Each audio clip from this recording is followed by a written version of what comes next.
नमस्ते साथियों, मैं अमरजीत सिंह। मेरे health and wealth network YouTube channel में आप सभी लोगों का हार्दिक स्वागत है। मैं हेल्थ से जुड़ी हुई जानकारी लेकर के आता रहता हूँ। उसी प्रकार की एक ऐसी जटिल बीमारी को लेकर के आज मैं फिर आपके समक्ष उपस्थित हूँ। तो प्लीज़ हमारे वीडियो को पूरा देखिए। आज का मेन टॉपिक हमने रखा है डायबिटीज़, शुगर। ये कैसे होती है, इससे क्या क्या परेशानियों का सामना करना पड़ता है, उसके बारे में आज आप लोगों को फुल जानकारी मिलने वाली है। डायबिटीज़ एक ऐसा रोग है जो खुद में कोई बीमारी नहीं है, लेकिन बीमारियों की फैक्ट्री है। जिस व्यक्ति की डायबिटीज़ शुगर लेवल यानी बढ़ जाता है, वो व्यक्ति कई अन्य बीमारियों की चपेट में आकर के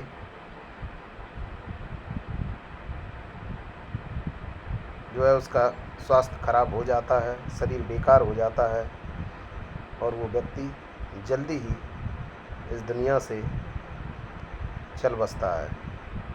तो आइए इसके बारे में आप लोगों को पूर्ण जानकारी देते हैं। सबसे पहले तो डायबिटीज़ जीन के माध्यम से आती है। खून के रिश्ते वालों को ही डायबिटीज़ होती है अधिकांशतः। अगर हमारे परिवार में बाबा दादी या किसी अन्य पूर्वजों को अगर रही होगी तो हमें भी पूरा चांस रहता है कि डायबिटीज़ पूर्ण रूप से हो सकती है। हम लोगों को भी 99% डायबिटीज़ होने के चांस हैं। या माँ के पक्ष में उनके पूर्वजों को, नानी नाना वगैरह वगैरह और किसी को अगर डायबिटीज़ है, माँ को है, बाप को है, तो आपको भी डायबिटीज़ होने के 99% चांस है। इसके अलावा डायबिटीज़ नए उन लोगों को होती है जो समय से खान पान नहीं रखते हैं, ज़्यादा अधिक एलोपैथी दवाओं का सेवन करते हैं, बहुत ज़्यादा दिमागी टेंशन करते हैं। तो ऐसे लोगों को डायबिटीज़ होने के 99% चांस रहते हैं। आज हमारे देश में करीब अगर देखा जाए तो 100 लोगों को पूछा जाए तो 100 लोगों में से 70 लोग डायबिटीज़ से पीड़ित लोग मिलेंगे। तो डायबिटीज़ में होता क्या है, हमारे शरीर में एक पैनक्रियाज ग्रंथ होती है जो हमारे भोजन करने के बाद एक ग्लूकोज नामक पदार्थ बनता है। उस पदार्थ को पचाने के लिए पैनक्रियाज ग्रंथ इंसुलिन का निर्माण करती है, जिस इंसुलिन के द्वारा हमारे भोजन को सही तरीके से पचाया जाता है, ग्लूकोज को सही से हजम किया जाता है। अच्छा, जब इंसुलिन का निर्माण ये नहीं करती है, इंसुलिन का निर्माण करना बंद कर देती है, पैनक्रियाज ग्रंथ के सेल खराब हो जाते हैं, कोशिकाएं खराब हो जाती हैं, तभी हमारा शुगर लेवल बढ़ जाता है। ग्लूकोज शरीर में नहीं पचता है और वो हमारे शरीर का शुगर लेवल बढ़ा देता है, बैलेंस बिगाड़ देता है। पर इससे हमारे शरीर की और भी अंगों में कमी आना शुरू हो जाती है, खराबी आना शुरू हो जाती है। तो जब इंसुलिन का निर्माण नहीं होता है हमारे शरीर में, तो लोग एलोपैथी दवाओं का सहारा लेते हैं। एलोपैथी का सहारा लेने से पैनक्रियाज ग्रंथ इंसुलिन का निर्माण करना शुरू कर देती है। धीरे धीरे ये प्रक्रिया चलती रहती है, लोग एलोपैथी लेते रहते हैं। इसके बाद एक समय ऐसा आता है जब एलोपैथी दवाई भी काम नहीं करती है। फिर जो है उनको ऊपर से इंजेक्शन के माध्यम से इंसुलिन दिया जाता है। जब भी भोजन करते हैं, भोजन करने के 5 मिनट पहले इंसुलिन इंजेक्शन दिया जाता है, जिससे हमारा भोजन हजम होता है। आगे चल के एक ऐसी सीढ़ी आती है जब इंसुलिन भी काम करना बंद कर देता है और धीरे धीरे जो हम एलोपैथी दवाओं का सहारा लेते रहे, इंसुलिन वगैरह लेते रहे, ये जो है हमारे शरीर में जाकर के और भी अंग खराब करना शुरू कर देते हैं।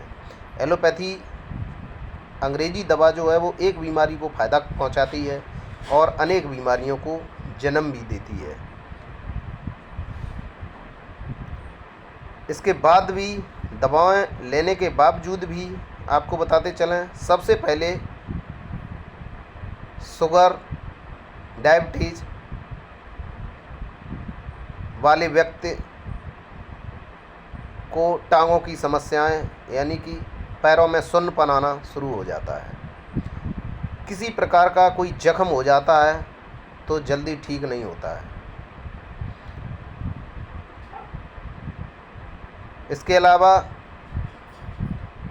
उनके पैरों में अपने आप भी जख्म होने शुरू हो जाते हैं, पैर गलना शुरू हो जाते हैं, आँखों की रोशनी चली जाती है, किडनी गुर्दा खराब होने लगता है, लीवर खराब होने लगता है, हृदय खराब होने लगता है। धीरे धीरे इनका जो है वर्क कम होता चला जाता है और व्यक्ति को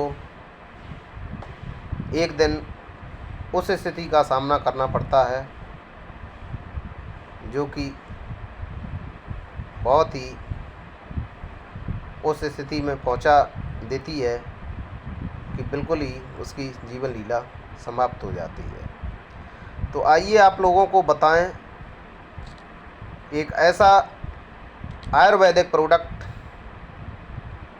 इसकी बात करेंगे हम, रेनाटस नोवा। इस प्रोडक्ट की खासियत है, ये हमारे बॉडी के सेल्स जो होते हैं, कोशिकाएं होती हैं, डैमेज कोशिकाओं को निकाल कर बाहर करता है। ये पूर्ण रूप से आयुर्वेदिक प्रोडक्ट है। ये प्रोडक्ट अमेरिका की खोज है। अमेरिका के वैज्ञानिकों ने 6 वर्ष तक 12 जड़ी बूटियों को लेकर के शोध किया, अध्ययन किया और इस प्रोडक्ट में 12 जड़ी बूटियों का नैनो तकनीक के माध्यम से समावेश किया, जो कि हमारी डायबिटीज़ के लिए रामबाण साबित हुई है। इस प्रोडक्ट को खाने से हमारे पैनक्रियाज ग्रंथ के जो सेल खराब हो चुके हैं, उन सेलों को ये निकाल करके बाहर कर देता है और नए सेल्स का निर्माण करता है। तो पहले की तरह जैसे कि हमारे सुचारू रूप से पैनक्रियाज ग्रंथ काम कर रही थी, उसी तरह से काम करना चालू हो जाती है। कुछ इस क्रिया के लिए थोड़ा समय लगता है। जो एलोपैथी दवा चल रही है उसके साथ में कुछ दिनों तक चलाते हैं और धीरे धीरे एलोपैथी दवा साइड में हो जाती है, छूट जाती है। और ये रेनाटस नोवा ये पूर्ण रूप से आयुर्वेदिक है, सुपर फूड है, फूड सप्लीमेंट है। इसको लेते रहने से कभी आजीवन एलोपैथी दवाओं का हमें सेवन नहीं करना होता है और हमारी डायबिटीज़ धीरे धीरे बिल्कुल एकदम सही हो जाती है और हम पहले की तरह स्वस्थ हो जाते हैं। तो साथियों, डायबिटीज़ के लिए रेनाटस नोवा बहुत ही रामबाण साबित हुआ है। इसे लेने की विधि है 2 कैप्सूल सुबह खाली पेट गुनगुने जल से, इसी तरह शाम को खाना खाने से 1 घंटे पहले गुनगुने पानी से। कैप्सूल खाली पेट ही लेना है और 1 घंटे तक मतलब खाली पेट ही रहना है और पानी ज़्यादा मात्रा में लेना है। जितना ज़्यादा से ज़्यादा पानी लेंगे उतना ही जल्दी फ़ायदा करेगा और आपके शरीर को उतना ही जल्दी स्वास्थ्य लाभ देगा। तो साथियों, आज इतना ही। आगे देखते रहिए हमारे वीडियो को। तब तक के लिए अपना ख्याल रखिए, स्वस्थ रहिए, मस्त रहिए। नमस्ते साथियों।